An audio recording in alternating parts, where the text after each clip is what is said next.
get ready to build a house with a builder, we have thousands of decisions to make. And those thousands of decisions are a giant abacus. Not everything goes to the right, not everything goes to the left. They all go somewhere in the middle. We just have to pick and find out what the client values and what's right for that project.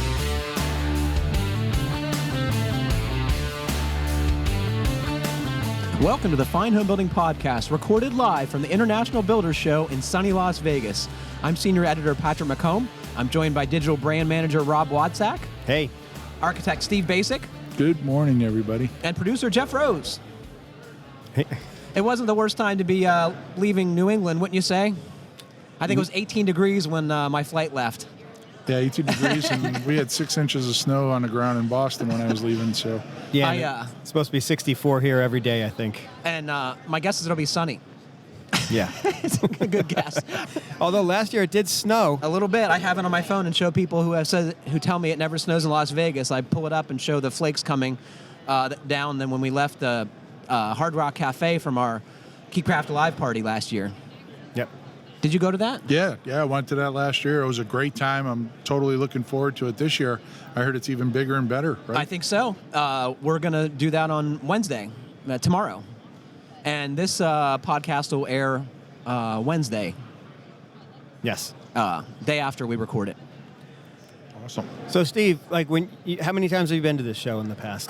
This is, 20th year or so. So, been a long time. Do you come in here with a plan? I don't usually come in here with I'm not a planning type person, although I'm an architect, so that's kind of ironic, isn't it? But when I say planning, I'd like to come in here just kind of open-minded, walk around, and just see what's new and see where the show will take me. Yes. As opposed to, I have one or two places that I have to go and talk to some people because we're working on one of the particular, you guys are talking to Warmboard. I was just talking to them. I have a big project coming up. We're using their product. So that's a cool product, right? Yeah. It's a very problem-solving product. It's great, and the homeowners totally bought into it, and, it's certainly not.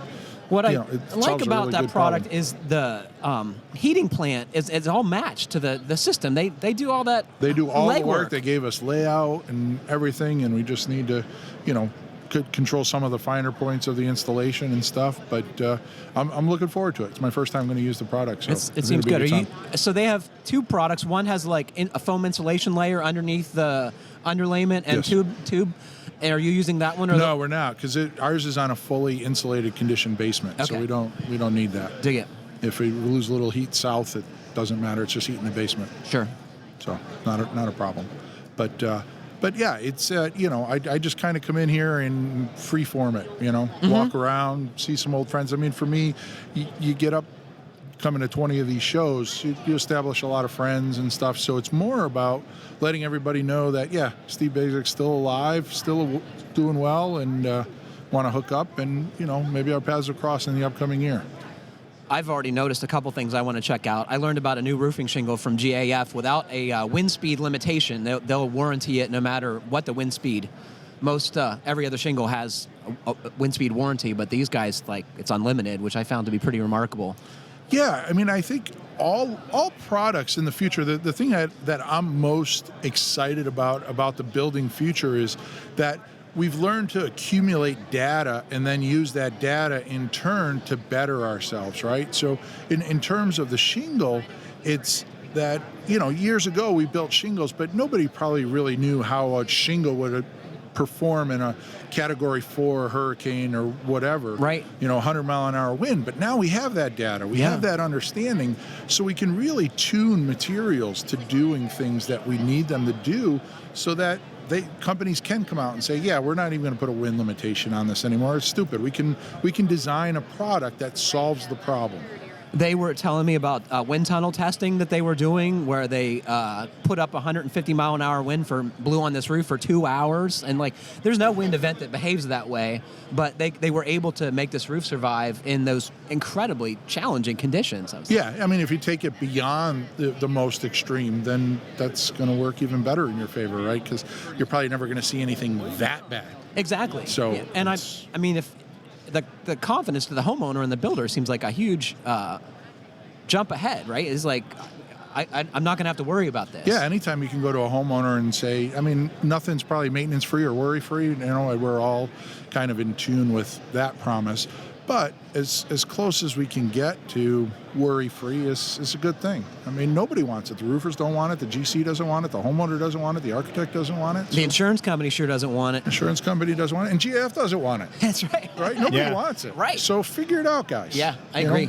Figure it out. I can imagine the insurance companies are going to start saying, well, why can't you make a shingle that performs as well, right? Or you need to use this shingle. Well, and those things are, when someone breaches that crevice, then the insurance industry is going to force everybody. They're going to say, hey, GAF does it now. Right. So why don't you guys, all the other shingle companies do it now, right? And then that forces the industry to become one step better. Yeah. What have you seen really improve in your years as an architect with regard to building products? What have you seen get a lot better?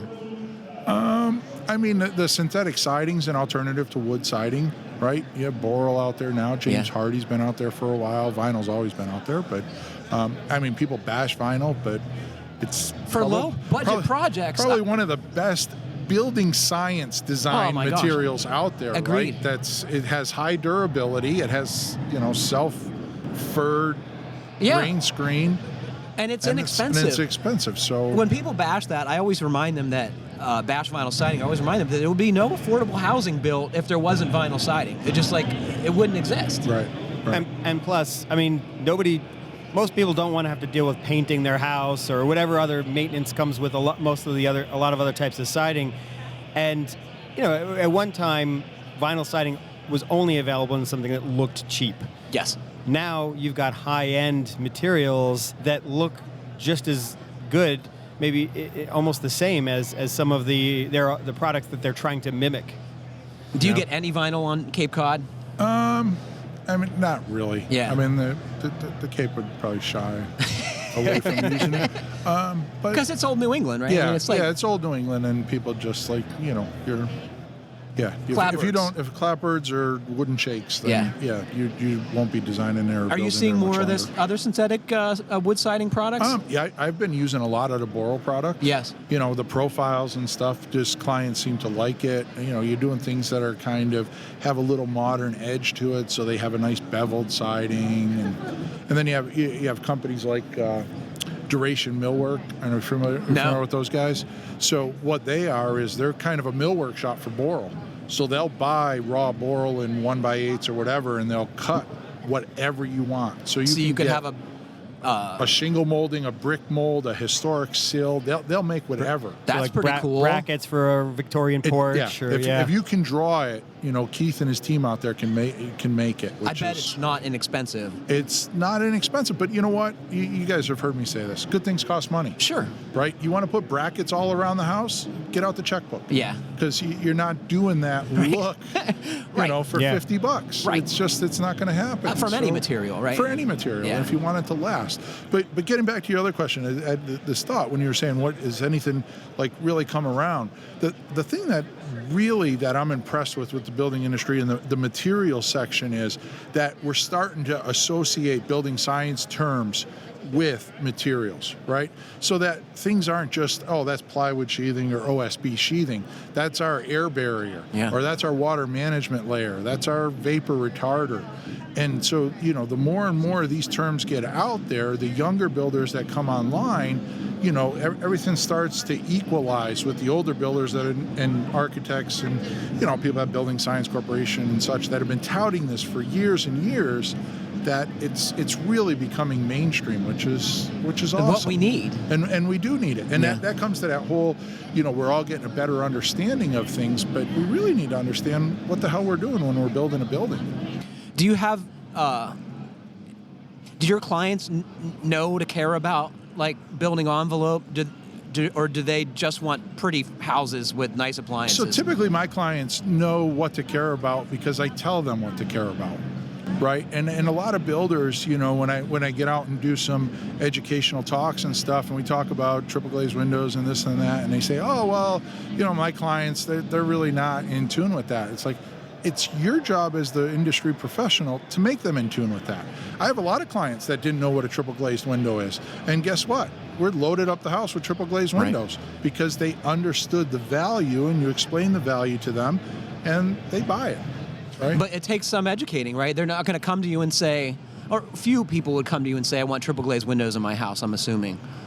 Yeah, I mean, I do have a couple because that's a lot of what I do. It's so your people emphasis. search me out. Yeah. But I do have a lot of clients that come to me that just want to build a house, and it's like, okay, let's talk for a minute about how we're going to put this together. Let's talk about what all the options are to go from a code-built house to a passive house, and that these are all the options that are along the way. And some of them might make sense to you, some of them might not. Right? We don't all drive around in Ferraris. Right. And we don't buy every option in a car when we purchase it either. So we all place value in certain places, and to some people, yeah. So we try to strike a balance with what the sort of price range and trim level is in what we cover because of the core audience that we assume we have. But there's obviously a wide range in every direction of like what people perceive as valuable and worth their money or what they can afford. And so, a lot of times we get builders from parts of the country that just don't have the luxury of the volume of type of clients that we have in the Northeast. So what do you say, on an Instagram post to someone who starts saying, oh, well, there's no way I could ever sell that detail to a client? You know what, though? I'd sympathize with that situation, but let me give you a quick example. You guys both know Jake. Yes. Yep. Bruton, right? So Jake was a builder, Columbia, Missouri. I mean, it's not Newton, Massachusetts. Yeah. Okay. And Jake came to me probably about, 8 years ago and said, hey, I saw an article in Fine Homebuilding about Passive House, and I'd like to come up and get a tour of the house and learn more about this. And I have a client that had a potential Passive House. Well, Jake came up, we established a long relationship, but come to understand now, here we are 8 years later, Jake's getting calls for clients in Missouri that are seeking to do passive houses or more durable, energy efficient, healthier, comfortable buildings. And when I get out there and talk to builders, one of the first questions I love to ask is, okay, we have a room of 100, if I'm lucky it's 200 builders, right? Any of you guys here claim to be the most mediocre builder in your community? Like, are any of you here bragging about how I build to code and I'm just like everybody else and I do exactly what the clients want? No. Every one of you sits here and claims you're the best builder in that community. Well, all I have to say to that is act like it, right? Get out there, educate your clients, and they will buy some of the value. Now, they might not buy a passive house. I get that. But there are people out there that will buy a better siding or buy a rain screen to the siding because once you educate them, they see the value in it. And it's not a losing proposition. I mean, a rain screen, all it does is defer a couple house paintings initially into the installation of the rain screen, and then your maintenance... It's paid for itself. Yeah. Yes. You're worry-free for an extended amount of time. So it does. There's an investment there that you're just putting up front. But I want to give a quick plug. Peter Yost and I don't know if you guys are familiar, but we do this national tour of that's sponsored by a whole bunch of companies called Building Crossroads. And that got extended through the year. So as the year goes around, you'll see some posts from me on Instagram, Steve Baczek, architect. And I'll put up some posts there. But I think it's really important that we're at somewhat of a turning point in the industry where we're really starting to understand. I mean, Brian wrote a great article about control layers on GBA. I mean, 15 years ago, there was no conversation about control layers or what the hell's going on in a wall.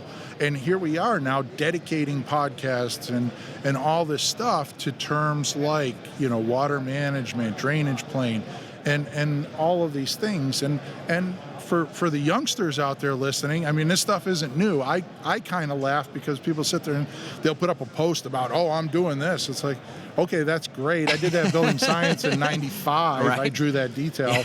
And we looked at the detail in 95 from a Neil Hutchins or Gus Handegord book from Canada from 73. Right? So this isn't rocket science, it's building science. And it's been around a long time. It's just Instagram has the ability to, put it out there and the other venues, YouTube and all this stuff. Well, you talk about how this stuff is coming around and becoming more common in the building community. I remember, I was part of the crew that built Green Building Advisor back in 2008, 2009, and we had the unfortunate happening of the housing bubble bursting right when we were launching that website, and so Green Building was getting this whole new, hype and a popularity, and then it kind of had its the rug pulled out from underneath it. Because nobody was building anything. Yeah, but high performance or otherwise. And a lot of people who were skeptics were like, "Oh, green building," in certain circles, it was like a bad word. Oh, it just means you're forcing us to do all this stuff.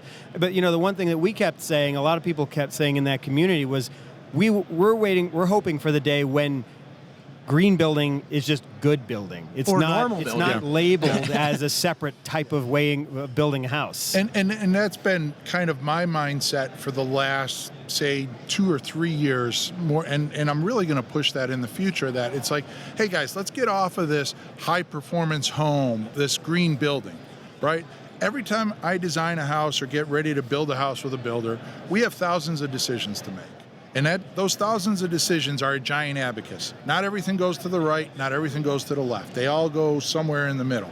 We just have to pick and find out what the client values and what's right for that project, right? If you're putting a brand new house out on the shore, you better damn well put a rain screen, and water management better be all the way to the right. Yep. Right? And we do need to get rid of those terms, because for good or bad, we just need to start focusing on a good way to build buildings. And we have the knowledge, the data's out there. Let's change the industry and just start thinking. What do you think about so the green building entity, if we can call it that, has always had like high performance, low energy, and embodied carbon. And now I'm starting to see like those two things coming together.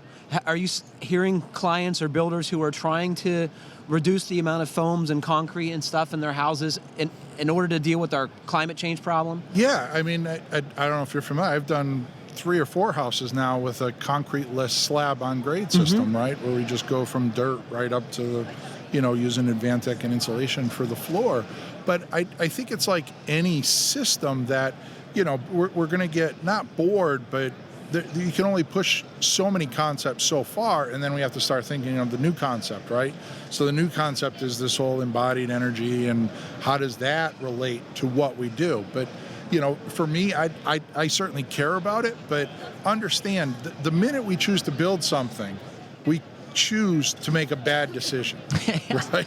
Yes. Right? Everything after that decision is a problem, right? You could do it as right as you want to be, but it's still all wrong. But we need to do it, so we need to figure it out. And companies like GAF and all these other companies, they need to figure out how to take this stuff out of there, how to get it to us faster, how to get it to us more streamlined. I mean, we can only do so much as builders and architects in making the decisions. It's good to come out to a place like this and get that extension of understanding from all the manufacturers of what's happening, right? I mean, you asked why I come. One of the big reasons I come also is I'm a sole proprietor, right? Office of one. It's going to double in size in May when my daughter comes to work for me. But I rely on these companies, right? So I'll go to a Huber booth and I'll sit there and talk to their people. Hey, what's new? Have you figured out anything new that I should be aware of? Have you changed anything? Et cetera, et cetera. And that's true of a lot of places. Even stuff that I use all the time, I go to the booth just to get that understanding, because they're an extension of my office. Right? They're your partners in your business. Exactly. And go ahead. Do you find that most of the manufacturers that you work with now are really have that priority is a forefront in the forefront? That's funny the way you phrase that, because when you say the manufacturers I work with, I guess my answer would be, if you want to work with me, you better play nice in the sandbox, right? If you want to stand outside the sandbox and don't bring your toys in, then we're not going to play together. Yeah, that makes sense. What is an example of a company you think is doing a good job in that regard? Like, I know you're a fan of Huber products. Yeah, I mean, I'm a fan of Huber products. That's, I do a lot of stuff, and they put on the whole home building crossroads. They're one of the major sponsors there, and they're we're getting a message out about building right. And, Peter Yost and I travel around and do those shows. And to be brutally honest, when we set up Home Building Crossroads and we're talking to Huber and the other sponsors, we told them that, we're not here to be salespeople for your products. We use your products because we like them, and I'm going to tell people what we like about your products, but all of your products have some minor faults that nothing is perfect. Nothing's perfect, and I just have to figure out, when you use a zip insulated product, I like to put a pressure treated 2x2 underneath it, so I don't get rodents or anything kind of tunneling into the foam, tunneling in, or some guys do a metal J channel or something. But it's things like that. It's a great product, and it's my job as the architect to take this orchestra of materials and put it together for the symphony. You know what I'm saying? And have it work. Yeah. So. And I don't think that job's getting any easier.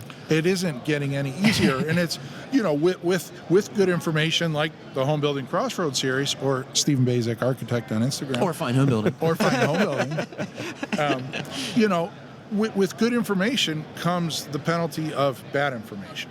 Like half the stuff I read on Instagram, I look at and go, "Oh my God, I would never do it that way."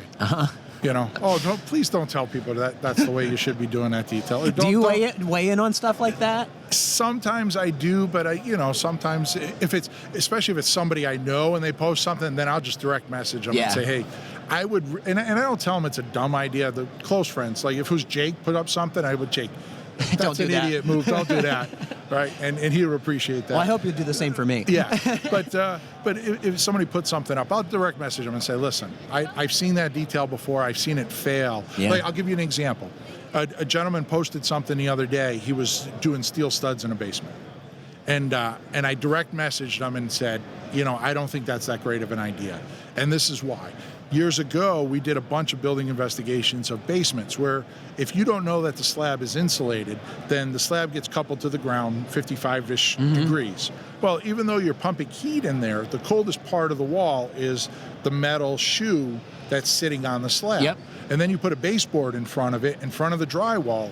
You're at the risk of getting condensation there and growing mold behind the baseboard. Sure. Now, you won't see it in the wall, you won't see it behind the wall, but that microclimate between the baseboard and the drywall is cold enough to get condensation. It's far from the heat source because basements are going to be heated from above.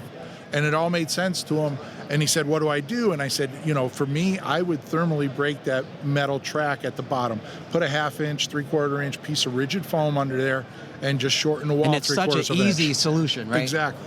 You do a bunch of rips and put it on there. And he was, hugely grateful. He said, hey, thanks. I greatly appreciate it. And that's the beauty of what we all do, And it's that community is something we've seen develop over our lifetimes. Like there wasn't that forum before social media, right? Yeah. It was hard to meet people. Yeah, I mean, you did have the Great Break Time Forum, years ago, which is sort of like the first generation of that type of community. And in fact, there's a lot of guys that are still hanging on in that community that are working hard. I know Andy Engel, we've tasked him with actually diving in there again on a regular basis to try to stay connected with that. I got to say that was the first community I remember participating in or looking at, 20 plus years ago, right? Yeah. Yeah. Well, I think for Fine Homebuilding, I love it. I've been reading it for years and years and years. And, the good thing about Fine Homebuilding is the need for information is never going to go away. Right. The problem with information is that the delivery changes, migrates. Yes. Yeah. Right. And you have to be in tune with it. And this is a good spot to talk about you guys with the Fine Homebuilding Summit last year, right? I mean, you guys took the magazine and brought it to a live show, right? And a bunch of your editors there. I mean, I'm sorry, buddy, but I got to say it. We had Mike Gerton in tears, right? Yeah. I mean, literally, he got up there and I've posted his comment a number of times, but it so rang true when he said none of us is as smart as all of us, right? And we're all always going to have the need for information.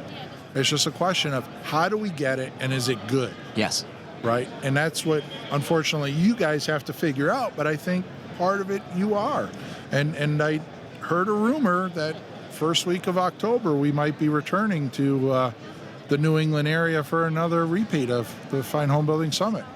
Is that right, Rob? Yeah, it's, we, at the last summit, we said, this was such a success, we definitely have to do this again. The past couple of months, it was just an idea. And I think they're pretty far into the process of planning the next one. So. Well, I can tell you this, man. I operate in some real dark alleys of the building industry. And even down there, we have people saying, oh, yeah, I know I missed that summit last year. I'm definitely going this year.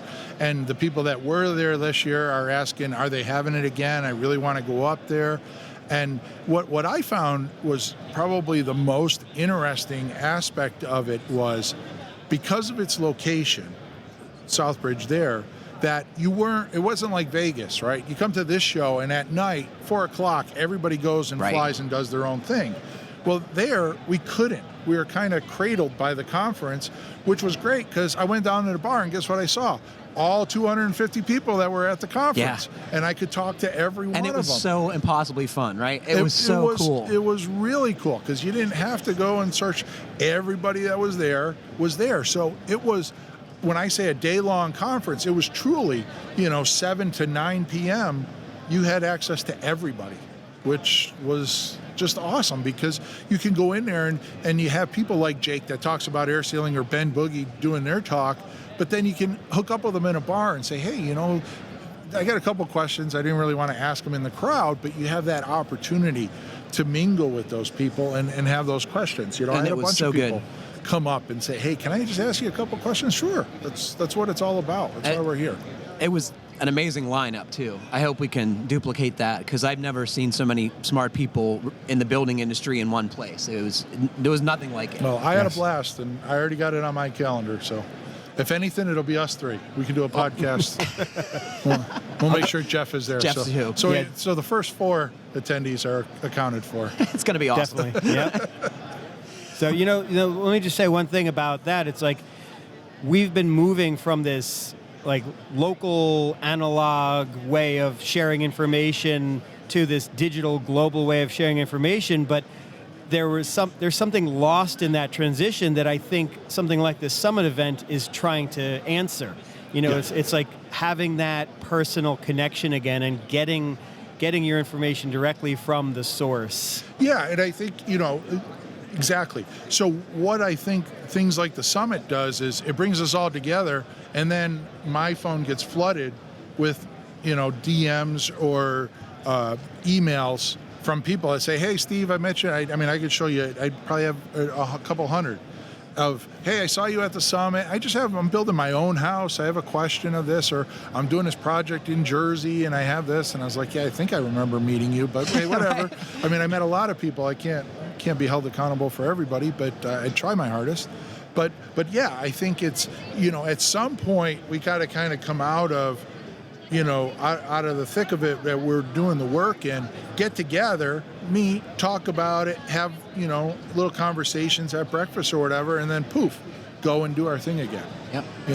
And we do it that way. I do it on a personal basis. I have a handful of builders out there. We went fishing in November, had a good time together, but every night around the campfire and stuff, we talked about, work and business and dealing with clients. And I mean, in 2 hours of talking about how you deal with clients, I can go to 100 conferences and sit in on how to deal with clients, but I don't get the same information I get from these guys because I get the dirty truth of, this guy was a total jerk. Yes. This is how I dealt with him, or this is what I should have done.